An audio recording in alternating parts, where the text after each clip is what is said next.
Good morning, good afternoon, good evening, folks. Michael Zuber, one rental at a time, back with my good friend, Mr. Greg Dickerson. How you doing, sir? Doing great, Michael. Good to see you. Absolutely, buddy. So this is going to be an interesting episode because in episode one today, we talked about stagflation. Kind of it's staring us right in the face. It's this week's a big deal, right? CPI, retail sales, consumer sentiment. We got Kathy Wood calling for it now. I uh, I want to just use your wealth of knowledge. I want to pretend it's a year from now. Let's pretend we're in a stagflation environment, which means slow to negative growth and high inflation. What are some things you might be doing a year from now, assuming we're in it? Because stagflation won't be a short term, like 3 month thing. It will last a while, is my opinion. What do you think? Yeah, it could. The thing is, what can the Fed and central banks around the world do in response, and what are going to be the effects of that? And you just can't. The government can't grow the economy. Mm-hmm. Bottom line, end of the day, banks, governments cannot grow the economy. It takes demand at the consumer level. So Mm-hmm. the real key is going to be, what does the demand look like? What is our output capacity, and what are the headwinds at that point? But for me, whenever you're in those types of environments like 2008 and 9, was the big one that I went through, and I've seen little ones since then, peaks and valleys. Is that you don't want to be buying the dips, because he who buys the dip becomes the dip in Yeah. an environment like that, Yeah. because you don't know where the bottom is, right? So what you really need to do is you need to wait for that bottom, and you need to wait for the recovery of the uptrend. So at some point you have to understand where values are going across the board, whether it's markets, real estate, any type of asset, where the potential bottom can be, and when it's time to step in, and what your opportunities are when you do step in. So where's your growth going to be in that environment? Yeah. So we know, number one, housing. People have to have a roof over their head. Number two, you need food. Everybody's got to eat. Number three, you need medical and healthcare. Number four, you need education. Number five, you need clothes on your back, right? Yeah. So those are the core essentials that everybody needs, to keep moving forward. So when you look at those core sectors of necessity items, Mm-hmm. that's the first area to look for your opportunities. And then Yeah. you go beyond there as things start to recover, and we start to catch up with growth. The economy is growing, the population's growing from that regard. So you're going to have a certain amount of growth just because the population's growing. But at the same token, things can only go so far so fast. And we've had a huge uphill bubble here, since 2008 and 9 that needs to unwind a little bit. So it'll be interesting to see how it unfolds. Yeah. Again, I'm a real estate guy, residential, at least currently, mainly. I think there's going to be huge opportunities in commercial in the future, but not next year. So for me, the big question for what I'll be doing is I'll still be looking at my residential real estate, probably houses in my market. Others might be duplexes, tris, and quad. I want to stay residential because I believe one of the most powerful things you're going to have is the 30-year fixed rate mortgage. So my biggest Mhm. question is, if we're in a stagflation environment, is the 30-year mortgage rate, 3.5 or below? Because there's talk about it going below 2, which is crazy. Yeah, if you're in a stagflation environment, that's the one thing that can't change. You can't raise interest rates, because you're not necessarily, you're going to have inflation to a point, but what's the results of inflation are people stop buying, they stop spending. Exactly. So Yeah. that'll take care of itself. So that's why you get low growth, because inflation goes up, prices go up, people quit buying. So you get stagflation. So I think rates are going to have to stay low, because that would just be that would just kill everything. Then Yeah. you're in depression. Right. Yeah. We And go from stag. Yeah, absolutely. Yeah. Yeah. So I totally agree, because that's where my head's at. That's why I'm so focused on residential, because again, this isn't a worldwide phenomenon. People don't realize that the 30-year fixed rate mortgage that we have in the US is not global, right?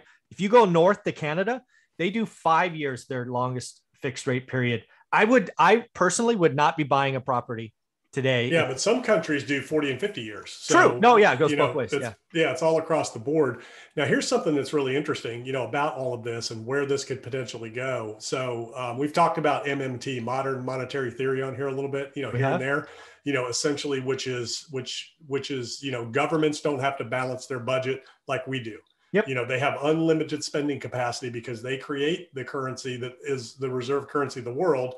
We can issue it, therefore we can never run out. So we will never default on debt. We'll never be able to not pay our bills. We'll never be able to print whatever we need.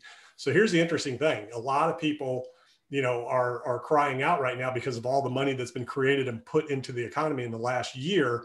I guess it's more than in the last 10 years, just in this last year, because of what happened with the coronavirus. A lot of people are freaking out saying that's going to devalue the dollar. We're going to be in so much trouble, So here's the thing. The Great Depression happened because the government didn't step in. Exactly. We didn't do the things that we did 2008-9 and that we're doing now. And we stopped a global financial meltdown to the level of, and probably even way worse than the Great Depression. So, which would you rather have? Would you rather have a depression, or would you rather have what we're dealing with now, which there are seemingly no consequences? Yeah. Well, there is a consequence.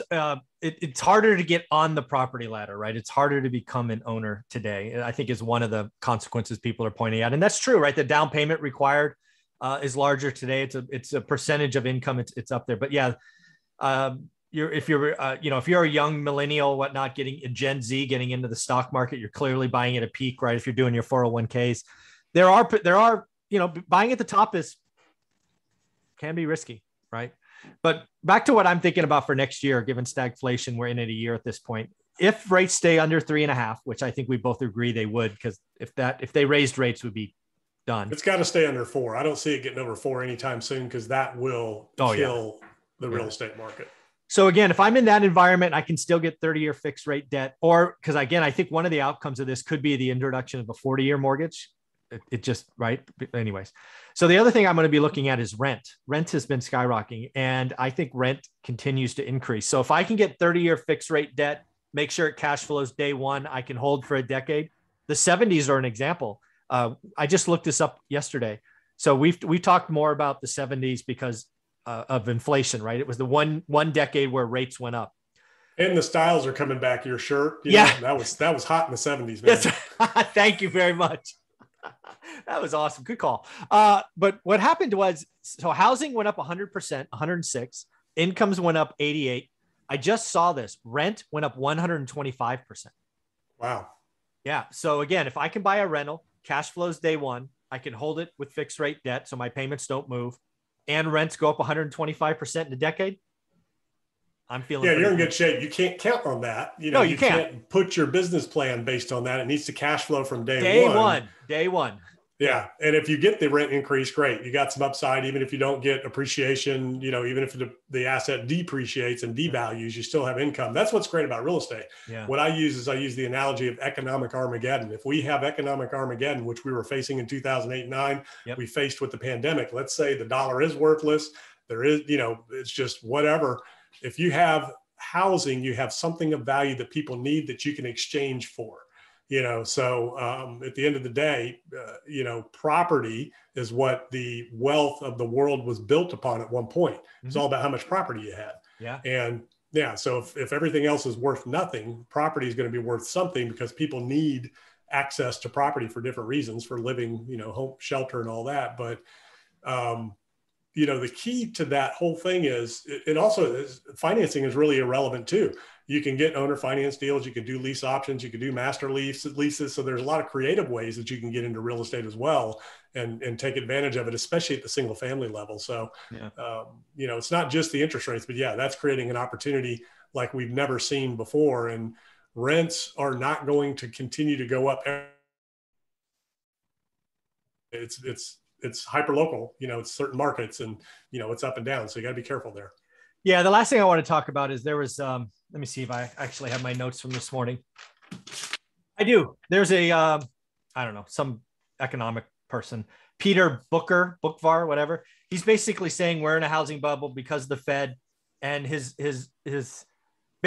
point is, he feels bad for people that got into housing, put 5% down. And what if housing crashes 10%? They can't sell. And I just want to highlight once again, once you're in a 30-year mortgage, you got to live somewhere. If housing values go down, the loan doesn't get called. If you have a housing payment that is affordable, you just keep making the payment.